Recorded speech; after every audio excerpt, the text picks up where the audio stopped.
리얼리티 쇼를 볼 때마다 다 꾸며낸 이야기일 거야. 출연자들은 서로 계약을 맺었고 결국 모두 살아남을 거야 라고 생각하죠. 하지만 현실은 전혀 다릅니다. 어떤 프로그램들은 시청률과 광고 수익을 위해 의도적으로 사람들을 신경쇠약 심각한 부상 심지어 죽음으로 몰아넣기도 했습니다. 더욱 끔찍한 것은 수백만 명의 시청자들이 이 모든 것을 생중계로 시청하며 박수를 치고 더 많은 것을 요구했다는 사실입니다. 그리고 방송사들은 기꺼이 그들의 요구를 들어주었습니다. 오늘은 방송 관계자들이 어떻게 선을 넘었는지 그리고 시청률과 돈을 위해 착취당한 사람들에게 어떤 일이 벌어졌는지에 대한 5가지 실화를 소개합니다. 이 이야기들은 지어낸 이야기가 아닙니다. 모두 실제 촬영장에서 당신과 같은 평범한 사람들에게 일어난 일입니다. 이들 중 일부는 완전히 회복하지 못했습니다. 제작진은 계약서에 서명했고 시청자들은 돈을 내고 시청했으며 참가자들은 평생 심리적 상처를 안고 살게 되었습니다. 이것이 바로 현실의 모습입니다. 방송사들은 오래전부터 가장 중요한 사실을 알고 있었습니다. 인간의 고통은 볼거리라는 것을. 고통이 클수록 시청률은 높아집니다. 누군가는 그 모습을 지켜보는 동안 누군가는 건강으로 그 대가를 치렀습니다. 자, 그럼 시작해볼까요? 실제 있었던 5편의 프로그램. 수백만 명의 시청자들이 눈을 뗄 수 없었던 가운데 텔레비전이 어떻게 사람들을 정신적으로 무너뜨렸는지에 대한 5가지 이야기. 온몸에 휘발유를 뒤집어 쓰고 불타는 터널을 끌려가는 모습을 상상해보세요. 아니면 목구멍에 관을 꽂고 날 것 그대로의 동물 뇌를 부어넣는다고 생각해보세요. 그것도 자발적으로 말이죠. 또는 고릴라 우리에 갇혀 바나나 범벅이 된 채거꾸로 매달린 채 셔츠 안에 바퀴벌레가 가득 차있는 모습을 상상해보세요. 이건 공포영화의 한 장면이 아닙니다. 1980년대 일본에서 실제로 벌어졌던 인내력 쇼에서 일어난 일입니다. 참가자들은 평범한 학생들이었고 누가 가장 오랫동안 고통과 굴욕을 견딜 수 있는지 경쟁했습니다. 절망에 이를 정도로 굶주린 후 마지막에는 비싼 레스토랑으로 끌려가 음식을 먹도록 강요받았지만 먹는 것은 금지되었습니다. 우승자는 단순히 가장 오래 버틴 사람이었습니다. 우승 상품은 일주일간의 여행이었습니다. 단 일주일. 사람들은 이 여행을 위해 보통 사람이라면 미쳐버릴 만한 일들을 견뎌냈습니다. 제작진은 참가자들의 눈물과 비명소리를 클로즈업으로 촬영했습니다. 이 쇼는 세계 텔레비전 역사상 가장 잔혹한 게임쇼로 기네스북에 등재되었습니다. 하지만 이는 텔레비전 제작자들을 막지 못했습니다. 오히려 수십 개국에서 이 포맷을 앞다투 구매했습니다. 유럽과 미국의 텔레비전 방송국들은 녹화된 영상을 분석하고 시청률에 놀라움을 금치 못했습니다. 매주 방송되는 에피소드를 위해 학생들이 휘발유 세례를 받았다는 사실은 아무도 생각하지 못했습니다. 결국 정부의 압력으로 프로그램은 종영되었지만 세대의 제작자들에게 영감을 주었습니다. 사람들은 오락거리라면 무엇이든 용인한다는 것을 보여준 것입니다. 한 젊은 배우는 오디션에 가는 줄 알았습니다. 그런데 그들은 그에게 옷을 벗으라고 요구하며 그것이 촬영의 일부라고 했습니다. 그리고는 옷도 음식도 아무런 설명도 없이 그를 텅 빈 방에 가두었습니다. 유일한 규칙은 생존에 필요한 모든 것을 우편 경품 행사에서 당첨되어야 한다는 것이었습니다. 그는 수천 통의 응모작을 보냈고 한 번은 통조림게 사료에 당첨되었습니다. 다른 먹을 것이 없었기에 그는 그것을 먹었습니다. 운이 좋으면 쌀한 포대접이식 텐트 자전거 같은 것에 당첨되기도 했습니다. 하지만 그 방은 몸을 움직일 공간조차 거의 없었습니다. 몇 주 동안은 굶주림에 시달렸고 몇 주 동안은 쌀만 먹고 살았습니다. 1년 반 동안 그는 완전히 고립된 채발가 벗은 채로 혼자 살았습니다. 그리고 그는 일 500만 명의 시청자들이 매주 24시간 내내 자신을 지켜보고 있다는 사실을 몰랐습니다. 아무도 그에게 말해주지 않았습니다.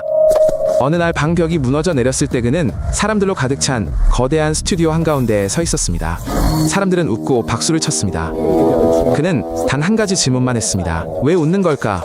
알고 보니 그동안 제작진은 그를 스타로 만들어 놓았던 것입니다. 온 나라가 그의 얼굴, 그의 굴욕감, 그의 눈물을 알고 있었다. 하지만 정작 본인은 아무것도 몰랐다. 그의 권리는 고의적으로 박탈당한 것이었다. 방송 후 그는 심각한 정신질환 진단을 받았고 수년간 회복에 힘썼다. 그의 고통은 동의 없이 방송되었고 제작진은 그의 최고의 프로그램으로 TV상을 받았다. 2008년 한 미국 TV 프로그램에서는 출연자들에게 거짓말 탐지기에 연결된 채 21개의 개인적인 질문에 답하도록 했습니다. 솔직하게 답할 때마다 상금을 주는 방식이었죠. 질문들은 마치 외과 의사의 메스처럼 날카롭게 설계되었습니다. 배우자를 속인 적이 있습니까? 사랑하는 사람에게 죽음을 바란 적이 있습니까? 타인의 재산을 훔친 적이 있습니까? 자신의 자녀에 대해 나쁜 생각을 해본 적이 있습니까? 이 모든 질문은 스튜디오에 있는 가족들이 지켜보는 가운데 수백만 명의 시청자 앞에서 진행되었습니다. 제작진은 의도적으로 진실에 가장 상처받을 사람들을 앉혔습니다. 남편, 자녀, 부모 등이었습니다. 한 출연자는 생방송 도중 남편에게 외도를 했고 아이가 남편의 아이가 아니라고 고백했습니다. 그녀는 모든 질문에 솔직하게 답했고 상금을 받은 후 스튜디오를 떠났습니다. 가족은 객석에 남았습니다. 프로그램 제작에 참여했던 심리학자들은 나중에 출연자들이 촬영 직전 무대 뒤에서 의도적으로 심리적으로 불안정한 상태에 빠지도록 조작되었다고 인정했습니다. 카메라 앞에서 무너지는 것은 단순한 위험이 아니라 제작진의 목표였던 것입니다. 이 프로그램은 한 시즌 만에 종영되었습니다. 너무나 많은 가정이 파탄났고 너무나 많은 사람들이 심리 상담을 받게 되었습니다. 하지만 3천만 명이 넘는 사람들이 이 프로그램을 시청했습니다. 시청률은 훌륭했고 스폰서들은 만족했습니다. 다음 시즌은 마지막 순간까지 제작 중이었습니다. 실제 사람들의 진짜 고통이 계약까지 성사된 그 해 최고의 인기 컨텐츠가 된 것입니다. 프로그램은 끝났지만 그 아이디어는 살아 숨쉬고 있습니다. 매년 세계 어딘가에서 사람들이 돈을 받고 생방송으로 스스로를 파괴하는 새로운 형식의 프로그램이 등장하곤 합니다. 네덜란드의 한 TV 채널은 시한부 환자인 한 여성이 생방송 도중 3명의 참가자 중 누구에게 신장을 기증할지 직접 선택하는 프로그램을 방영했습니다. 이식 수술 없이는 죽음을 앞둔 3명의 실제 사람들이었습니다. 참가자들은 자신의 고통 가족 그리고 수술 없이 얼마나 더 살 수 있을지에 대해 이야기했습니다. 스튜디오는 시청자들의 동정심에 호소했고 시청자들은 마치 경쟁이라도 하듯 자신이 좋아하는 참가자에게 투표했습니다. 이는 TV쇼로 포장된 굴욕이었습니다. 아픈 사람들이 대중의 오락거리가 되기 위해 생존권을 위해 싸워야 했습니다. 온 나라가 누가 가장 실감나게 울 수 있는지 지켜보았습니다. 결국 진행자는 아픈 여성이 단지 관심을 끌기 위해 꾸며낸 연기자였다고 발표했습니다. 하지만 새 참가자는 실제 인물이었습니다. 그들의 고통도 실제였습니다. 그들은 단지 소품으로 이용되었을 뿐입니다. 이 스캔들은 정부에까지 이르렀고 의회는 이러한 프로그램의 적법성에 대한 청문회를 열었습니다. 제작진은 장기 기증 부족 문제에 대한 관심을 불러일으키기 위한 것이었다고 주장했지만 아무도 그들의 말을 믿지 않았습니다. 해당 방송은 기록적인 시청률을 기록했고 채널은 국제적인 주목을 받았습니다. 하지만 제작진 중 누구도 처벌받지 않았습니다. 그 프로그램은 취소되었지만 이미 목표는 달성된 후였다. 프로그램에 출연했던 세 사람은 여전히 수술을 기다리고 있었다. 그들의 운명은 더 이상 텔레비전에 방영되지 않았다. 카메라가 사라지자 그들의 이야기는 더 이상 누구의 관심도 끌지 못했기 때문이다.